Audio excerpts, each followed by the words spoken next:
بسم اللہ الرحمن الرحیم۔ السلام علیکم ناظرین، آپ سن رہے ہیں اپنا پسندیدہ یوٹیوب چینل شام کی چائے۔ ناظرین، شام کی چائے میں جناب الماس راہی ایم صاحب کی لکھی ہوئی ایک اور شہرۂ آفاق کتاب سلطان نور الدین زنگی آپ کی خدمت میں پیش کر رہے ہیں۔ تو آئیے آج سے شروع کرتے ہیں اور سنتے ہیں پہلی قسط۔ الربا شہر کے نواح میں ایک نالے کے کنارے نرسل، نئے اور جھاؤ کے گھنے جھنڈ کے اندر ڈھلی ہوئی عمر کا ایک شخص خون میں لت پت پڑا ہوا تھا۔ ایسا لگتا تھا لمحہ بلمحہ اس پر نکاحت طاری ہو رہی ہو، جس کے باعث وہ تھوڑی دیر کے لیے آنکھیں بند کر لیتا تھا، دوبارہ شاید زندگی کے سفر کو برقرار رکھنے کے لیے آنکھیں کھول کر ادھر ادھر دیکھنے لگتا تھا۔ اچانک وہ چونک پڑا، اس لیے کہ اس کے کانوں میں ایک صدا پڑی تھی۔ کوئی قرآن مقدس کی تلاوت کر رہا تھا، اور تلاوت کرنے کا انداز ایسا موہ لینے والا تھا کہ خون میں لت پت اس زخمی کو ایسے لگا جیسے گرم بیابانوں کی ریت میں رموز کن فیکون اور زبان وحی کی پکار کی طرح اتصال عبودیت اور ربوبیت دلوں کا تریاک اور آنکھوں کا مرہم بن کر اٹھ کھڑا ہوا ہو۔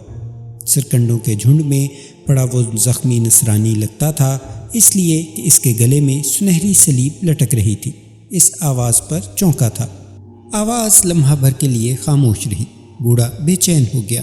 وہ شاید پھر اسی آواز کو سننے کا متمنی تھا، یہاں تک کہ آواز پہلے کی نسبت زیادہ پرجوش ہو کر اور قریب سے اس طرح سنائی دی گویا جہاں کا کوئی معلم غیب و شہود کے سنگم پر کھڑے ہو کر فسوں خیز چاندنی کی طرح نگار خانہ کن میں خیر و مہر کی ضیاء و زمزمہ، حکمت و ادراک کے گوہر اور فہم و استبصار کی صدائیں بلند کرنے کا عزم کر چکا ہو۔ بوڑھے کے لبوں پر ہلکا سا تبسم نمودار ہوا۔ شاید اس جنگل میں اسے امید نہ تھی کہ کوئی اس کی مدد کے لیے آئے گا، اور تلاوت کرنے والے کی آواز نے اس کے دل میں زندہ رہنے کا جذبہ پیدا کر دیا تھا۔ جو شخص قرآن مقدس کی تلاوت کرتے ہوئے قریب آ رہا تھا، اس کی آواز تھوڑی خاموش رہنے کے بعد دوبارہ کچھ اس طرح بلند ہوئی جیسے لیل مظلم میں نور بخش سحر دلوں کے حریم گنبد میں روشنی کے کلبلاتے سویرے۔ صحرا کی کوکھ میں سرگرداں بانجھ ساتوں کے اندر تخلیق کی اہم ترین قدریں، اور تیرگی کے صحرا میں نور کی کشتیوں میں آئینوں کے ساغر اور اجالوں کی شمیں اپنی موجودگی کا رنگ دکھانے کے لیے اٹھ کھڑی ہوں۔ بوڑھے نے جب محسوس کیا کہ تلاوت کرنے والا اس کے پاس سے گزر کر آگے نکل جانے والا ہے، تب اس نے اپنی پوری قوت اور طاقت کو مجتمع کیا اور مجروسی آواز میں اس نے مدد کے لیے پکارا۔ تلاوت کرنے والے کی آواز سنائی دینی بند ہو گئی تھی۔ پھر سرکنڈوں کے جھنڈ میں پڑے اس زخمی بوڑھے نے محسوس کیا جیسے ایک نہیں کئی لوگ اپنے گھوڑوں کو دوڑاتے ہوئے اس کی طرف آ رہے ہوں۔ رات کا آنچل سمٹ چکا تھا، چاروں طرف صبح کا دامن پھیلنا شروع ہو چکا تھا۔ ویرانوں میں جھانکتی سورج کی کرنیں اپنی نمو کی راہ میں حائل سارے خود سر جھونکوں کو اپنے لمس کی حدت سے دور کرتی چلی گئی تھی۔ شبنم بدوش کلیاں، ندی نالوں کے ساحل، ساگر کی گہرائیاں، گلشن کی آغوش، غز یہ کہ ہر شے جاگ اٹھی تھی۔ خون آلود اس بوڑھے نے دیکھا تھوڑی دیر بعد 3 سوار اپنے گھوڑوں کو بڑی تیزی سے دوڑاتے ہوئے اس کی طرف آئے تھے، اور اس کے پیچھے کئی مسلح جوان جو چند دستوں پر مشتمل تھے ان کے ساتھ اسی کی سمت آ رہے تھے۔ ایک سوار جو اپنے ساتھیوں سے قدرے آگے تھا، سب سے پہلے اس کی نظر اس بوڑھے پر پڑی۔ اسے خون میں لت پت دیکھتے ہوئے اپنی ہاتھ میں پکڑی ننگی تلوار اور ڈھال سمیت وہ اپنے گھوڑے سے کود گیا تھا۔ اس کی طرف دیکھتے ہوئے اس کے دونوں ساتھی بھی اپنے گھوڑوں سے اتر گئے۔ وہ نوجوان بوڑھے کے قریب آیا، اپنی تلوار زمین میں پیوست کی اور بوڑھے کا جائزہ لیا۔ پھر اس بوڑھے کو مخاطب کرتے ہوئے وہ کہہ رہا تھا، میرے محترم، آپ کون ہیں؟ کس نے آپ کو زخمی کیا ہے؟ اور اس وقت یہاں آپ اکیلے؟ کیا آپ کی کسی سے دشمنی تھی؟ میں دیکھتا ہوں تمہارے گلے میں سلیب ہے، تم نصرانی ہو۔ کیا تمہارا تعلق الربا شہر سے ہے؟ قریب ترین الربا ہی ایسا شہر ہے جہاں کافی تعداد میں نصرانی بستے ہیں۔ اس نوجوان کی اس گفتگو کے جواب میں بوڑھا نصرانی خاموش رہا، تاہم بڑے غور سے اس نوجوان کی طرف دیکھ رہا تھا۔ اس نے محسوس کیا جیسے اس کی آنکھوں میں بے سوز سپنوں کو دہکا دینے والی آگ کی لپٹیں اور اس کے چہرے پر صداقتوں کے سمندر میں ابن آدم کے معراج و کمال کی نشاندہی کرنے والے مشیت کے راز چھپے ہوئے ہوں۔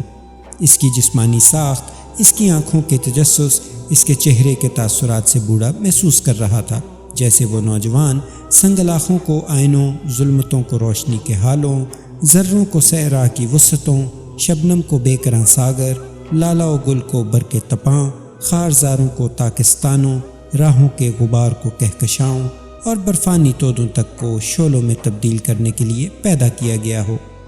بوڑھا اپنے خیالوں میں غرق تھا کہ اس نوجوان نے پھر اس بوڑھے کو چونکا دیا۔ آپ کہاں کھو گئے ہیں؟ کیا سوچ رہے ہیں؟ بوڑھے نے بڑی شفقت اور بڑی توجہ سے اس نوجوان کو مخاطب کیا۔ میں جانتا ہوں تم لوگ مسلمان ہو، اس لیے کہ تم میں سے کوئی اپنی کتاب مقدس کی تلاوت کر رہا تھا۔ وہی آواز سن کر میں نے تم لوگوں کو ان ویرانوں میں پکارا، یہاں کوئی میری مدد کے لیے نہ تھا۔ نوجوان، اگر تم برا نہ مانو تو کیا میں تمہارا اور تمہارے دونوں ساتھیوں کے نام پوچھ سکتا ہوں؟ اس پر وہ نوجوان مسکرایا اور کہنے لگا، میرا نام مجدد الدین ہے، میں سلطان نور الدین زنگی کا ایک سالار ہوں۔ پورا نام مجدد الدین بن الدایا ہے۔ میرے پیچھے جو دو نوجوان کھڑے ہیں، ان کے دائیں جانب والا میرا چھوٹا بھائی شمس الدین ہے، اور اس کے ساتھ جو بائیں جانب ہے یہ میرا امزاد ہے، نام اس کا خطلخ بن زاہد ہے۔ بوڑھا تھوڑی دیر خاموش رہا، لگتا تھا وہ اس نوجوان کی باتوں سے جس نے اپنا نام مجدد الدین بتایا تھا مطمئن ہو گیا تھا۔ پھر کہنے لگا، عزیز، میرا نام کارلوس ہے، فرانس کے شہر ویزلی کا رہنے والا ہوں۔ ان علاقوں کی طرف کیسے آیا یہ ایک لمبی اور دکھ بھری داستان ہے۔ میرے ساتھ میری 3 بیٹیاں، 2 بیٹے، 1 بیوی بھی تھی۔ وہ کس حال میں ہیں میں نہیں جانتا۔ پہلے میری استدعا ہے کہ نرسل کے جنگل میں انہیں تلاش کرو۔ گو میں خود بھی نصرانی ہوں، لیکن صلیبی بھیڑیے ایک خاص مقصد کے تحت ہمارے پیچھے پڑ گئے تھے، جس کی بنا پر ہم جان بچانے کے لیے اس سمت بھاگے۔ ہمارا رخ الربا کی طرف تھا۔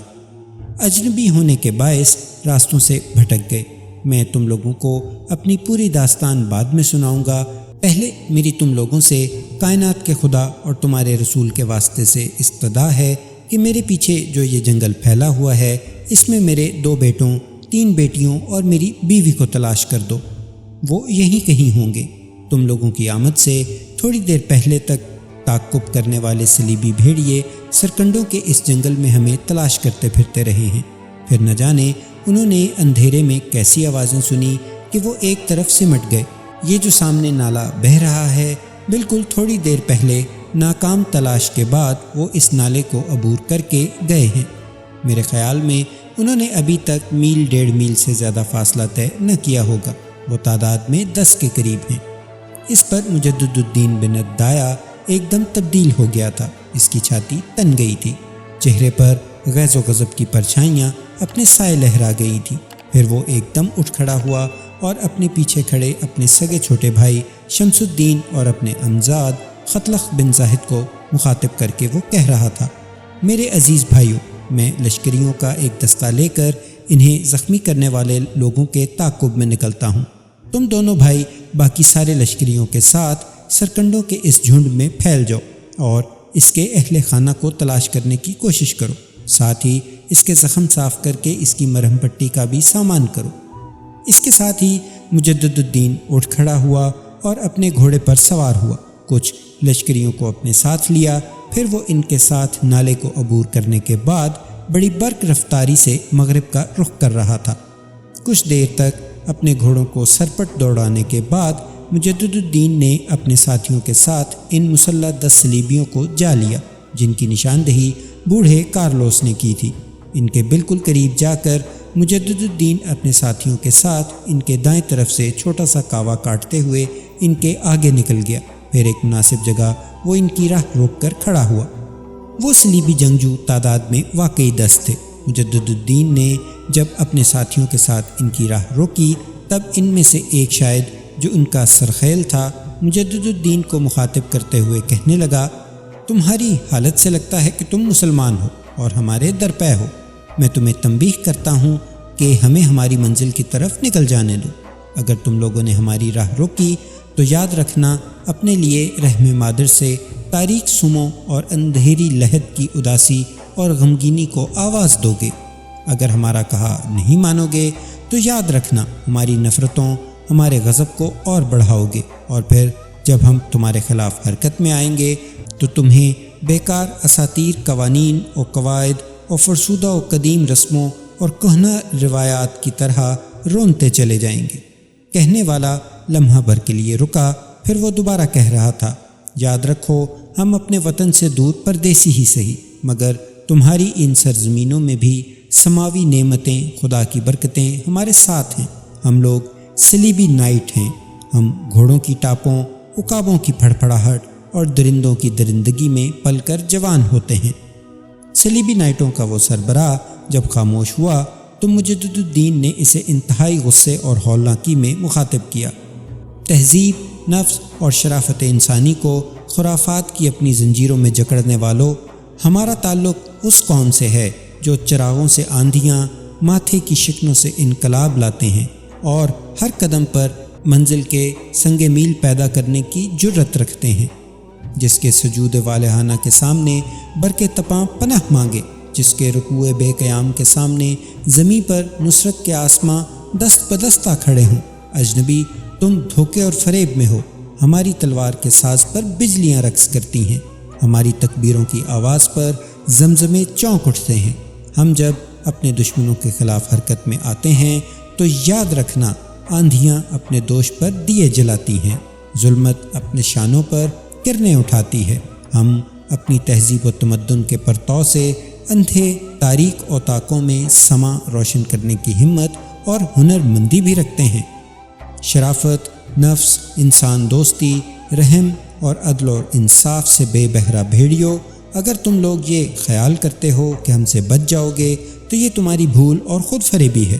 ذرا مجھ سے اور میرے ساتھیوں سے ٹکراؤ اور دیکھو کیسے ہم ہر دوراہے پر تمہارے لیے صلیب، ہر قدم پر ٹھوکریں کھڑی کرتے ہوئے تمہارے چہروں کو زرد، تمہارے جسم کو لاغر، تمہارے دلوں کو افسردہ اور تمہاری آنکھوں کو پرنم کرتے ہیں۔ وقت ضائع نہ کرو، اگر ٹکرانے کی ہمت رکھتے ہو تو ٹکراؤ، اور اگر تم یہ خیال کرتے ہو کہ بھاگ جاؤ گے تو میں تمہیں خبردار کروں کہ میں تو تم سب کو خشک پتوں کی طرح اپنے پاؤں تلے رونتا ہوا نکل جاؤں گا۔ مجدد الدین کی اس گفتگو کے جواب میں وہ فرانسیسی نائٹ سنبھلے۔ ان کے سرخیل نے خاص انداز میں ان کی طرف دیکھا، پھر وحشیانہ انداز میں وہ آوازیں نکالتے ہوئے مجدد الدین اور اس کے ساتھیوں پر کرب و الم بھری یلغار، ظلم و ستم کی جورش، ہر موڑ پر الجھنیں کھڑی کرتے وسوسات و بدگمانیوں اور مکروہ دل آزاریوں کی طرح حملہ آور ہو گئے تھے۔ جوابی کارروائی کرتے ہوئے مجدد الدین بھی اپنے ساتھیوں کے ساتھ ان پر ارادوں کو سلب کر دینے والی سحر آفریں قوت شعلوں کی صورت میں راکھ سے نکل کر جوالا مکھی کی آتش سیال اور جسم کو ریزہ ریزہ اور روحوں کو لخت لخت بے شرف و بے توقیر، بے وقت و بدنصیب کر دینے والی غیر فانی جذبوں اور ہولناک ابدی آرزوؤں کی طرح حملہ آور ہو گیا تھا۔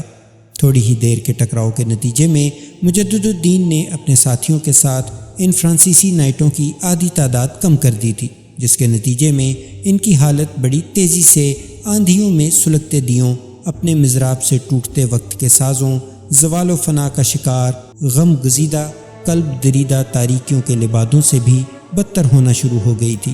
عین اس موقع پر فرانسیسیوں پر جان لیوا ضربیں لگاتے ہوئے ان کے سرخیل کو مخاطب کرتے ہوئے مجدد الدین چلا اٹھا، فرانس کے بزدل نائٹوں، اب بھی وقت ہے، ہتھیار ڈال کر اپنے آپ کو ہمارے حوالے کر دو۔ تم دیکھتے ہو تمہارے آدھے ساتھیوں کو ہم نے ختم کر دیا ہے، اور اگر تم نے اس ٹکراؤ کو جاری رکھا تو پھر تھوڑی دیر تک تم سب قضا کا لقمہ بن کے رہ جاؤ گے۔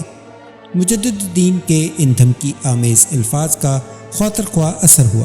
فرانسیسی نائٹوں کے اس سرخیل نے اپنے ساتھیوں کو ہتھیار ڈالنے کا حکم دے دیا تھا۔ پھر دیکھتے ہی دیکھتے ان سب نے ہتھیار ڈال دیے تھے۔ ان کی اس حرکت پر مجدد الدین تھوڑی دیر تک مسکراتا رہا، پھر اپنے ساتھیوں کو اس نے مخاطب کیا، ان سب کے ہتھیار اپنے قبضے میں کر لو۔ مجدد الدین کے لشکری فوراً حرکت میں آئے اور ان کے ہتھیاروں پر قبضہ کر لیا تھا۔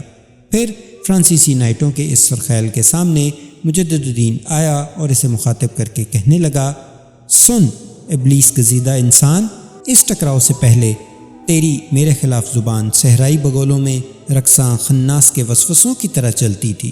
تو دلوں کو پامال کرتی المناک گھٹن سی گفتگو کرتا تھا۔ اب تو بے بس اور مجبور ہو کر ذلت اور پستی کا کفن پہنے اطاعت پیشہ غلاموں، زندگی کے اندھیروں میں بھٹکتے پابا زنجیر اسیروں اور بوسیدہ ہڈیوں کے کلئی شدہ قبرستانوں کی طرح خاموش کیوں کھڑا ہے؟ پہلے تو ہمارے لوح و ذہن کے نقوش میں تیرگی کے صحرا اتارنے کی بات کرتا تھا، اب تو شرمندگی میں گردن جھکائے صدیوں کے ویران دیو لاخوں اور بے آواز و بے طوفان سمندر کی طرح چپ کیوں ہے؟ بول، اب شکست اٹھانے کے بعد بھی تو اپنی جرأت مندی، اپنی دلیری کے لیے کچھ الفاظ تو استعمال کر۔ فرانسیسی نائٹوں کا وہ سربراہ کچھ نہ بولا، چپ رہا۔ اس کے اس رد عمل پر مجدد الدین مسکرایا، پھر اپنے ساتھیوں کو مخاطب کر کے کہنے لگا، ان سب کو اپنے آگے آگے ہانکتے ہوئے واپس لے چلو۔ پھر اس نے فرانسیسیوں کو مخاطب کیا، سنو، میرے ساتھی تمہارے پیچھے دائیں بائیں رہیں گے۔ نالے کو پار کر کے سرکنڈوں کے اس جنگل میں چلو جہاں تم واردات کرنے کے بعد نالا پار کر کے بھاگے ہو۔ اگر تم میں سے کسی نے بھاگنے کی کوشش کی تو یاد رکھنا، تمہارے پیچھے اور دائیں بائیں میرے ساتھی تمہیں اپنے تیروں سے چھلنی کر کے رکھ دیں گے۔ چپ چاپ ہمارے آگے آگے بڑھتے رہو۔ اس کے ساتھ ہی وہ فرانسیسی اپنے گھوڑوں کو ہانکتے ہوئے مجدد الدین اور اس کے ساتھیوں کے آگے آگے ہو لیے تھے۔ مجدد الدین اپنے لشکریوں کے ساتھ فرانسیسی تیغزنوں کو اپنے آگے آگے ہانکتا ہوا اس جگہ جب آیا جہاں وہ زخمی کارلوس کو اپنے چھوٹے بھائی شمس الدین اور اپنے چچا زاد خطلخ بن زاہد کے حوالے کر کے گیا تھا۔ اس نے دیکھا اس کے لشکریوں کا باقی حصہ اپنے گھوڑوں سے اتر کر ایک طرف کھڑا تھا۔ کارلوس کے زخموں کی مرہم پٹی کی جا چکی تھی، اب وہ پہلے سے بہتر حالت میں تھا۔ دو لڑکیاں اس سے لپٹ کر پیار اور محبت کا اظہار کر رہی تھیں۔ مجدد الدین اپنے گھوڑے سے اترا، اس کی طرف دیکھتے ہوئے اس کے لشکری بھی اپنے اپنے گھوڑوں سے اتر گئے اور فرانسیسیوں کو بھی انہوں نے ان کے گھوڑوں سے اتار دیا تھا۔ اتنی دیر تک مجدد الدین آگے بڑھا، کارلوس کے قریب ہوا اور اس کو مخاطب کر کے کہنے لگا، میرے محترم، اب آپ کیسے ہیں؟ کارلوس نے اس بار قدرے پرسکون انداز میں کہنا شروع کیا، میرے عزیز، آپ کے ان دونوں بھائیوں نے میرا بہترین خیال رکھا ہے۔ آپ کے ان دستوں کے اندر جو طب کے کام میں ماہر ہیں، انہوں نے میرے زخموں کی بہترین دیکھ بھال کی ہے۔ اب میں سمجھتا ہوں میں بچ گیا ہوں۔ آپ کے حالات تو پوری طرح آپ کے بھائی نے مجھے نہیں بتائے، اتنا ہی تعارف کرایا ہے کہ آپ نور الدین زنگی کے بہترین سالاروں میں سے ایک ہیں۔ اور کارلوس اس سے آگے کچھ نہ کہہ سکا، اس لیے کہ انتہائی سنجیدگی میں مجدد الدین نے اس کی بات کاٹ دی۔ میں کچھ بھی نہیں ہوں، میں سلطان نور الدین زنگی کے لشکر کا ایک عام سا عسکری ہوں۔ بس قدرت نے آپ کی مدد کے لیے ہمارا انتخاب کر لیا۔ یہاں تک کہتے کہتے مجدد الدین کو رک جانا پڑا، اس لیے کہ کارلوس نے ان دونوں لڑکیوں کی طرف اشارہ کرتے ہوئے کہنا شروع کیا، یہ میری دونوں بیٹیاں ہیں، بڑی کا نام مرسینہ اور چھوٹی کا نام مشال ہے۔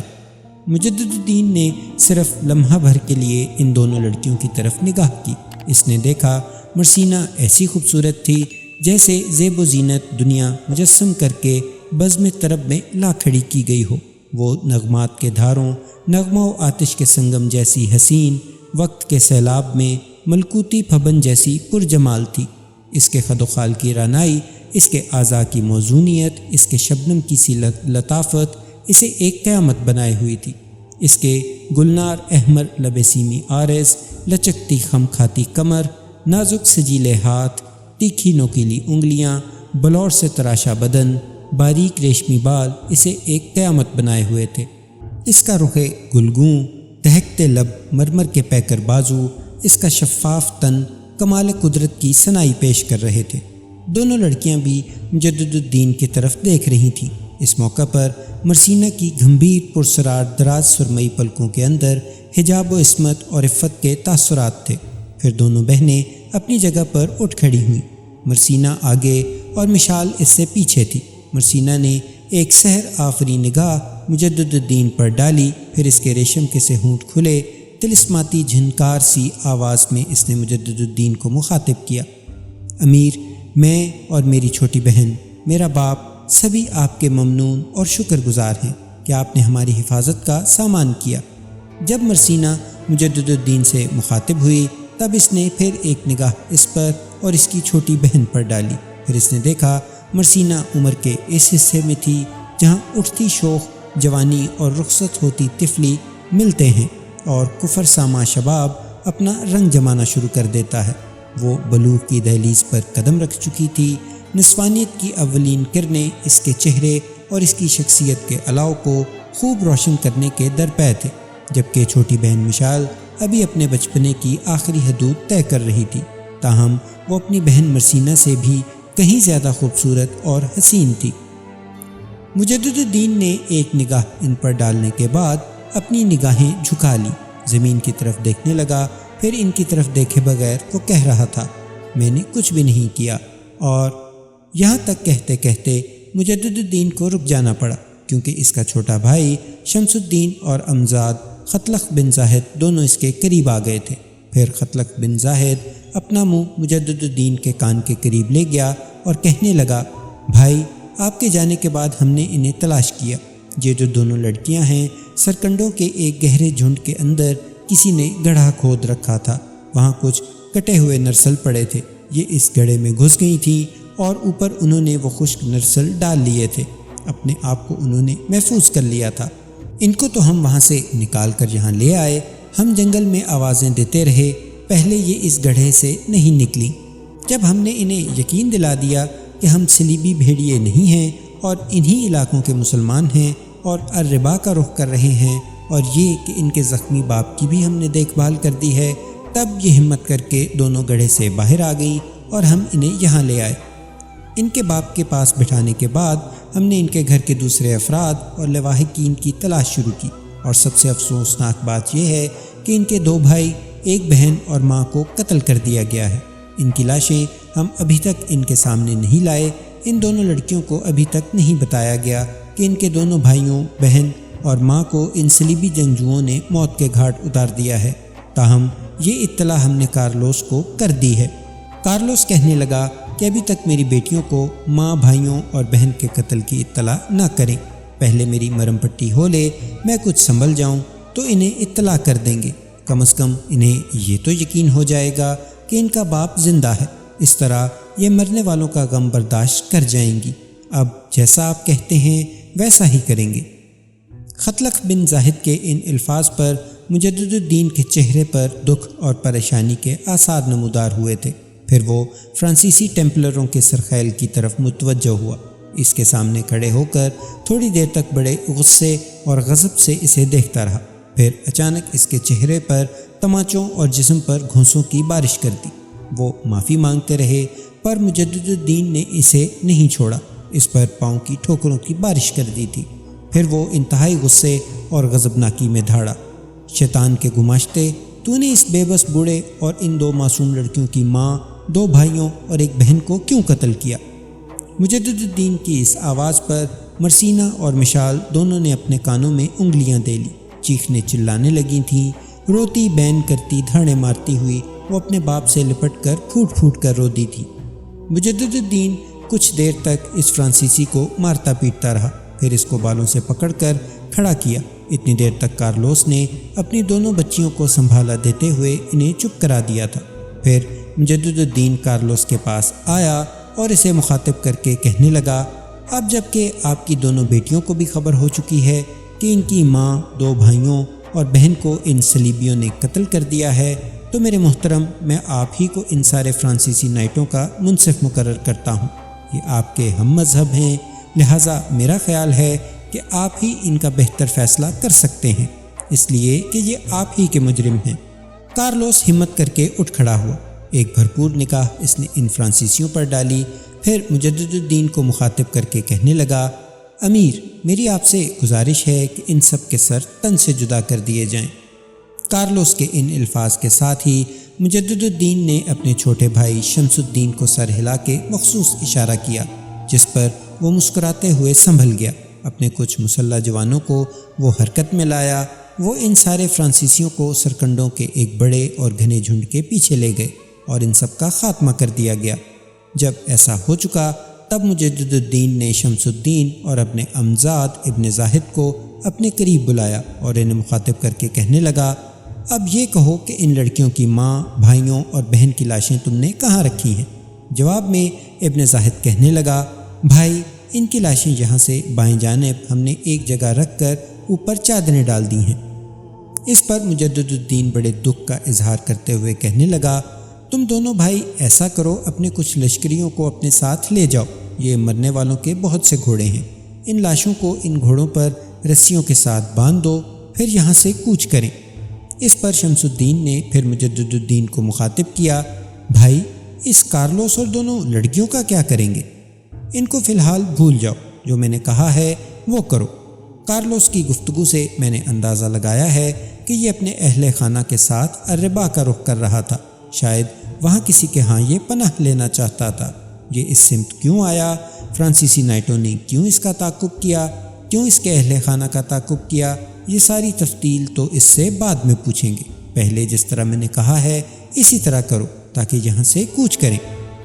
مجدد الدین کے ایسا کہنے پر شمس الدین اور خطلخ بن زاہد کچھ جوانوں کو لے کر اور کچھ گھوڑے پکڑ کر بائیں جانب چلے گئے تھے۔ پھر مجدد الدین کارلوس کے پاس آیا اور دھیمے لہجے میں اسے مخاطب کر کے کہنے لگا، میرے محترم، میں نے اپنے کچھ ساتھیوں کو بھیجا ہے، وہ آپ کے اہل خانہ کی لاشیں گھوڑوں پر رکھ کر لے آئیں گے۔ آپ ذرا اپنی دونوں بچیوں کو سمجھائیں کہ صبر اور تحمل سے کام لیں، جو ہونا تھا وہ ہو چکا، اسے واپس نہیں لایا جا سکتا۔ لاشوں کو لانے کے بعد یہاں سے کوچ کیا جائے گا۔ کسی ٹھکانے پر جا کر میں آپ سے اس حادثے کی ساری تفصیل جاننا چاہوں گا۔ کارلوس نے مجدد الدین کا شکریہ ادا کیا۔ دونوں بچیوں کو اس نے اپنے ساتھ لپٹا لیا، جو ابھی تک ہلکے ہلکے بین کرتی رو رہی تھیں۔ جب گھوڑوں پر ان کے اہل خانہ کی لاشیں وہاں لائی گئیں تو وہ ایک بار پھر دھاڑے مار کر رونے لگی تھیں۔ پھر کارلوس نے ان کو سنبھالا دیا۔ پھر اس کے بعد ان تینوں باپ بیٹیوں اور ان کے اہل خانہ کی لاشوں کو لے کر مجدد الدین اپنے لشکر کے ہمراہ فرانسیسیوں کے فالتو گھوڑے لے کر پھر الربا شہر کی طرف بڑھ رہا تھا۔ تو یہ تھی ناظرین سلطان نور الدین زنگی کی پہلی قسط۔ امید ہے آپ کو پسند آئی ہوگی۔ انشاءاللہ ملتے ہیں اگلی قسط کے ساتھ۔ اپنا بہت سا خیال رکھیے گا اور اپنے چینل کا بھی۔ اللہ نگہبان۔